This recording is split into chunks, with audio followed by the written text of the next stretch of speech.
오늘 마태복음 14장 말씀을 통해서 말씀을 깨닫는 지혜와 응답받는 기도의 은총이 넘치게 되시기를 축복합니다. 오늘 우리에게 주시는 하나님의 말씀은 마태복음 14장 22절로 34절의 말씀입니다. 말씀을 듣기 전에 먼저 기억해야 할 말씀이 있습니다. 첫 번째로 기억할 말씀은 신명기 8장 12절 이하의 말씀입니다. 신명기 8장 12절 내가 먹어서 배부르고 아름다운 집을 짓고 거주하게 되며 또 내 소와 양이 번성하며 내 은금이 증식되며 내 소유가 다 풍부하게 될 때에 내 마음이 교만하여 내 하나님 여호와를 잊어버릴까 염려하노라. 18절 내 하나님 여호와를 기억하라. 그가 내게 재물 얻을 능력을 주셨음이라. 신명기 8장에서 하나님께서는 우리가 먹고 살만하게 되었을 때 우리가 실력이 좋아서 우리가 열심히 노력해서 우리가 능력이 많아서 이만큼 먹고 살게 되었다라고 말하지 말라고 하십니다. 재물 얻는 능력도 하나님이 주신 것입니다. 바울의 고백대로 나의 나 된 것은 주님의 은혜입니다. 두 번째 기억할 말씀은 출애굽기 14장 13절 14절 말씀입니다. 홍해 앞에서 두려워 떨고 있는 이스라엘 백성들을 향해 하시는 말씀입니다. 출애굽기 14장 13절 모세가 백성에게 이르되 너희는 두려워하지 말고 가만히 서서 여호와께서 오늘 너희를 위하여 행하시는 구원을 보라. 너희가 오늘 본 애굽 사람을 영원히 다시 보지 아니하리라. 여호와께서 너희를 위하여 싸우시리니 너희는 가만히 있을지니라. 여호와께서 너희를 위하여 싸우시리니 너희는 가만히 있을지니라. 하나님이 어떤 분이신가를 알라는 말씀입니다. 홍해를 가르시는 분이 하나님이시요 이스라엘 백성들을 죽일 듯 추격해 오는 애굽의 군대를 멸하시는 분도 하나님이십니다. 하나님이 하셨다는 것, 하나님이 어떤 분이신가를 알라는 말씀입니다. 요한복음 2장에는 예수님께서 가나의 혼인잔치집에서 물로 포도주를 만드시는 표적을 베푸십니다. 혼인잔치집에 포도주가 떨어지자 예수님께서는 하인들에게 항아리에 물을 채우라고 하십니다. 예수님의 그 말씀을 듣고 하인들은 항아리의 아귀까지 물로 채웁니다. 그러자 예수님께서 하인들에게 그것을 떠서 연회장에게 갖다 주라고 말씀하십니다. 한 가지 질문을 드려볼까요? 언제 물이 포도주로 변했을까요? 1. 하인들이 항아리에 물을 붓기 시작했을 때. 2. 하인들이 항아리 아귀까지 물로 채웠을 때. 3. 하인들이 항아리 물을 떠 담을 때. 4. 하인들이 항아리에서 물을 떠서 연회장에게 갖다 주었을 때. 언제 물이 포도주로 변했을까요? 성경은 언제 물이 포도주로 바뀌었는지 말씀하시지 않습니다. 언제 물이 포도주가 되었는지 모릅니다. 그런데 하인들이 항아리에서 떠온 것을 맛본 연회장이 최고의 포도주라고 감탄을 합니다. 물로 포도주를 만드신 분이 예수님이십니까? 하인들입니까? 예수님이십니다. 그런데 말입니다. 물이 포도주로 변했다는 것을 아는 사람은 아무도 없습니다. 물이 포도주로 변했다는 것을 알 수 있는 사람이 있다면 오직 하인들 뿐입니다. 분명히 자신들이 항아리에 물을 채웠고 자신들이 물로 채운 그 항아리에서 떠서 연회장에게 갖다 주었는데 포도주라니. 사랑하는 성도 여러분, 만약 하인들이 우리가 항아리에 물을 부었는데 그 물이 포도주가 되었다고 자신들이 한 것처럼 자랑을 하고 의시될 수 있지 않을까요? 오늘 본문인 마태복음 14장 22절 바로 앞에는 예수님께서 보리떡 5개와 물고기 2마리로 5,000명을 먹이신 오병이어의 사건이 나옵니다. 예수라는 영화를 보면 이 장면을 이렇게 묘사하고 있습니다. 예수님께서 축사하실 때도 보리떡 5개, 물고기 2마리 뿐입니다.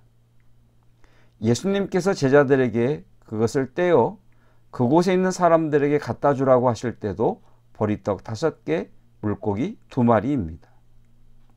그런데 제자들이 그것을 사람들에게 나눠주는데 주고 또 주어도 빵과 물고기가 계속해서 나옵니다. 성도 여러분, 빵과 물고기를 받는 사람들은 예수님께 직접 받은 것이 아닙니다. 지금 제자들에게서 받고 있습니다. 그 기적의 현장에서 사람들은 제자들에게 대단하다고 했을 겁니다. 제자들은 놀라운 기적을 경험하면서 우쭐했을 것입니다. 보리떡 5개와 물고기 2마리로 어린아이와 여자까지 합하면 2만 명에 가까운 사람들을 먹인 것은 예수님이십니다. 제자들은 예수님의 말씀에 순종했을 뿐입니다. 그런데 기적이 지금 내 눈앞에서 일어나고 있습니다. 사람들이 제자들에게 집중을 합니다. 모든 이목이 제자들에게 집중이 되고 모든 사람들의 감탄이 제자들에게 향하고 있습니다. 그래서 22절 말씀을 보면 예수님께서 제자들을 재촉하십니다. 배를 타고 건너편으로 가게 하십니다. 마태복음 14장 22절 예수께서 즉시 제자들을 재촉하사 자기가 무리를 보내는 동안에 배를 타고 앞서 건너편으로 가게 하시고. 사랑하는 성도 여러분, 지금까지 지내온 것이 다 주님의 은혜입니다. 내가 이 자리에 오른 것도 주님의 은혜입니다. 내가 이 일을 잘하는 것도 주님의 은혜입니다.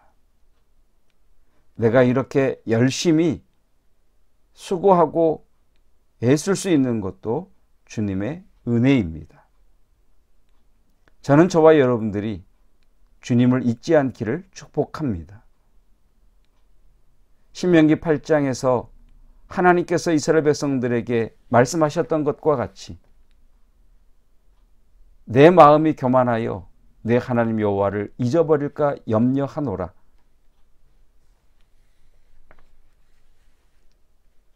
먹고 살만하게 되었을 때, 일이 잘 될 때 내가 한 것이라고 우쭐대지 않기를 축복합니다. 다 주님의 은혜입니다. 나의 나된 것은 주님의 은혜 때문입니다. 그래서 22절 이하에서 제자들이 바다에서 풍랑을 만나 두려워 떠는 모습이 나옵니다. 제자들 중 상당수가 갈릴리 호수를 잘 아는 사람들입니다. 어부로서 바다에 대해, 배에 대해 전문가들입니다. 그런데 그들이 너무 잘 아는 갈릴리에서, 그들이 제일 잘 아는 배를 젓는 일에서 아무것도 하지 못합니다. 사랑하는 성도 여러분, 하나님을 알면 겸손해집니다. 하나님은 겸손한 사람을 통해 놀라운 기적을 나타내십니다. 오늘을 살게 하신 분이 하나님이십니다. 내게 생명을 주신 분이 하나님이십니다. 이 일을 할 수 있는 재능을 주신 분도 하나님이십니다. 건강을 주신 분도 하나님이십니다. 자녀들을 지키시고 이끄시는 분도 하나님이십니다. 모든 상황 속에서, 모든 일 속에서 하나님 되심을 보고 알고 하나님을 경외하는 겸손한 자 되시기를 주님의 이름으로 축복합니다. 기도하겠습니다. 내가 먹어서 배부르고 아름다운 집을 짓고 거주하게 되며 또 내 소와 양이 번성하며 내 은금이 증식되며 내 소유가 다 풍부하게 될 때에 내 마음이 교만하여 내 하나님 여호와를 잊어버릴까 염려하노라. 내 하나님 여호와를 기억하라. 그가 내게 재물 얻을 능력을 주셨습니다.